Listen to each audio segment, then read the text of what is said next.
ស្នេហាអត់គួរនៅលំដាប់លេខ1ខ្ញុំគិតថានិយាយសួរស្ដាប់មួយម៉ាត់ថាវ័យហ្នឹងមិនមែនជាវ័យដែលយើងបង្កើតគ្រួសារ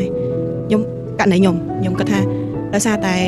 ទី1គ្រួសារយើងអត់តន់រឹងមាំទេអញ្ចឹងរឿងស្នេហាអត់ចាំបាច់នៅក្នុងការស្ថិតនៅលេខរៀងទី1ទេវាគួរតែនៅត្រឹមលេខរៀងទី2ឬក៏ទី3ទី1បំផុតគឺរឿងការងាររឿងគោលដៅរបស់យើងដែលយើងត្រូវកសាងត្រឡប់ទៅក្រោយវិញតិចចុះបើសិនជាគ្រូសាអ្នកដែលគាត់រៀងទូធាពុកម្ដាយគាត់បានរៀបចំចាត់ចែងរឿងហិរញ្ញវត្ថុអីខ្លះហើយប្រហែលជាគាត់អត់សូវជាហត់នៅក្នុងការរៀបចំអាហ្នឹងឯងប៉ុន្តែខ្ញុំដោយសារតែគ្រូសាខ្ញុំគាត់បើកផ្លូវឲ្យមួយគឺបើកផ្លូវឲ្យខ្ញុំទទួលបានការអប់រំអាហ្នឹងគឺជាលទ្ធភាពរបស់គាត់គឺគាត់ទៅបានប៉ុណ្្នឹងហើយខ្ញុំក៏អត់បន្ទោសគាត់ដែរខ្ញុំមានតែត្រេកអរដែលគាត់ពិបាកប៉ុណ្្នឹងហើយតែគាត់អាចជំនះឲ្យខ្ញុំបានទទួលការអប់រំបានអញ្ចឹងអ្វីផ្សេងទៀតគឺវានៅក្នុងទំនួលខុសត្រូវរបស់ខ្ញុំហើយមានន័យថាខ្ញុំត្រូវកសាងគ្រួសារឡើងវិញខ្ញុំត្រូវកសាងបទពិសោធន៍ឡើងវិញត្រូវធ្វើមកឲ្យខ្លួនឯងរឹងមាំមានចំហររឹងមាំដើម្បីចំនួនក្រោយរបស់ខ្ញុំឧទាហរណ៍បើសិនជាខ្ញុំមានកូនទៅខ្ញុំអត់ចង់ឲ្យកូនពិបាកដូចខ្ញុំពេកទេមានន័យថាគាត់ចាប់ផ្ដើមពីចំណុចមួយដែរគ្រួសាររៀងនឹងថឹងគួរសមហើយអញ្ចឹងអ្វីដែលគាត់ធ្វើគឺស្វែងរកខ្លួនឯងធ្វើកិច្ចការងារបន្ត